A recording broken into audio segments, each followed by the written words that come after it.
Au-delà du tercé, que dit des strophes, n'est-ce pas? Voilà. 2, parfois 4 vers, n'est-ce pas?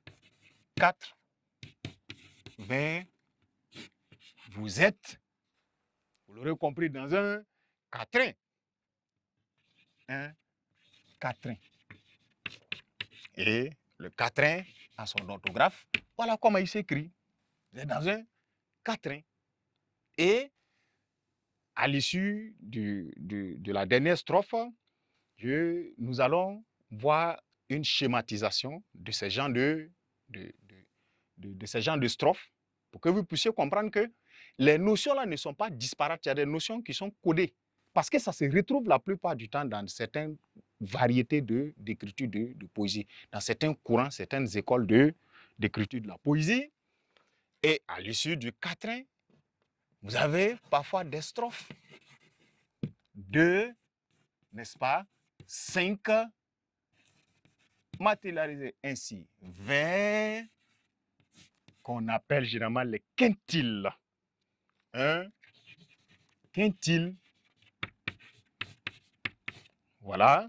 Et un quintile, il s'écrit ainsi. Vous vous rendrez compte que, tiens, pour peu que vous maîtrisez la géométrie, le français, le langage de la géométrie, vous êtes en train de... Si on avait des strophes de 8 vers, on allait parler n'est-ce pas, d'octo, de septin, si c'est 7, de sixième, si c'est 6, etc. La logique va ainsi. Mais la plupart du temps, vous avez une configuration préférentielle des auteurs qui tourne autour de ces organisations en strophes-là. Et les deux les plus fréquents sont le tercé et le quatrain. Et d'ailleurs, leur disposition donne le célèbre type de poème qui est le sonnet, n'est-ce pas? Schématisé, je définis un intervalle pareil.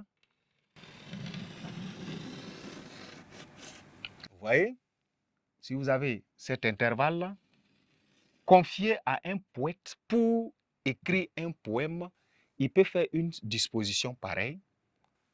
J'assure légèrement ici. Oui. En considérant que chaque ligne constitue un vers et dont le regroupement, vous l'aurez compris, vous donne ce qui est là, qu'on allait dans le langage ordinaire appeler un paragraphe. Mais là, nous avons ici un quatrain. Car vous avez un regroupement, un paragraphe de 4 vers, où nous allons dire ainsi, n'est-ce pas? Vous avez une strophe de 4 vers. Vous voyez, vous avez là la matérialisation du quatrain. Et des auteurs ont des organisations pareilles. Vous sentez qu'après cela, il y a une rupture d'espace. Il vous donne une organisation pareille. Voilà. N'est-ce pas?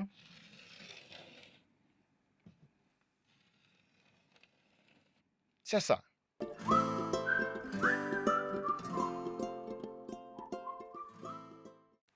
Vous l'aurez compris, vous avez une duplication d'un autre quatrain et c'est un auteur qui décide, après un alinéa, un saut de forme comme ça, à travers 2-3 lignes, il vous donne une disposition de 3 autres vers. Peut-être que tout n'est pas obligé d'aller à la ligne et ce vers-là finit ici. Vous l'aurez compris, vous avez là un tercé. Et figurez-vous qu'il vous donne en dernière organisation un second tercé pour mettre fin à son poème. Vous voyez, quand vous avez 2 tercés et 2 quatrains, c'est la forme de ce type de poème qu'on appelle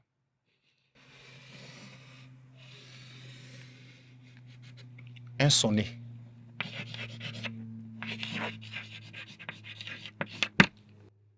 Et en exemple, vous avez Demain dès l'aube de Victor Hugo, Le dormeur du Val d'Arthur Rimbaud et bien d'autres poèmes.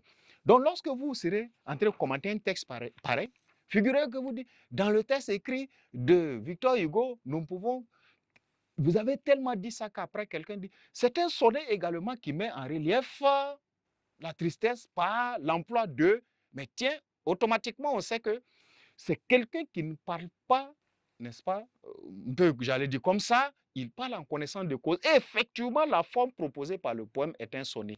Et à l'intérieur de ce sonnet, son deuxième quatrain montre le correcteur ne peut pas venir ici parce que c'est un tercet. Il ne commencera pas par là parce que c'est votre, sinon c'est le premier quatrain. Vous l'avez invité au deuxième quatrain, il vient automatiquement ici.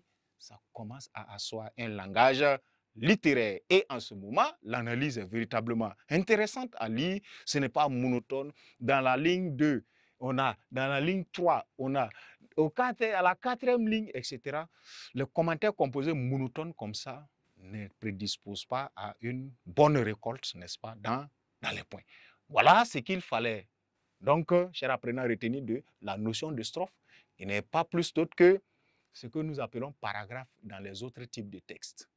Et la strophe est une organisation de vers. Et le vers, vous l'aurez compris, c'est l'équivalent de phrase simplement en poésie. Et phrase en poésie n'est pas obligée d'être symétriquement, n'est-ce pas, proportionnelle comme ça. Comme vous le connaissez en grammaire, une phrase commence par une lettre majuscule, finit par un point, et puis bon, l'autre commence, etc. Si vous n'avez pas retrouvé cela dans un poème, ne vous en faites pas, c'est son organisation ainsi, et les strophes en fonction de leur regroupement ainsi codifiés. Vous avez ces 4 fréquents types de regroupement qui viennent à savoir le distique, le tercet, le quatrain et quelquefois le quintile. Et ce n'est pas isolé. Lorsqu'on fait une disposition de 2 quatrains plus 2 tercets, vous êtes dans une nature poétique, dans un type de texte poétique qu'est le sonnet. Voilà qui est bien dit et qui nous permet de proposer, n'est-ce pas, après la notion de strophe en 2, nous allons voir, n'est-ce pas, la notion de rime.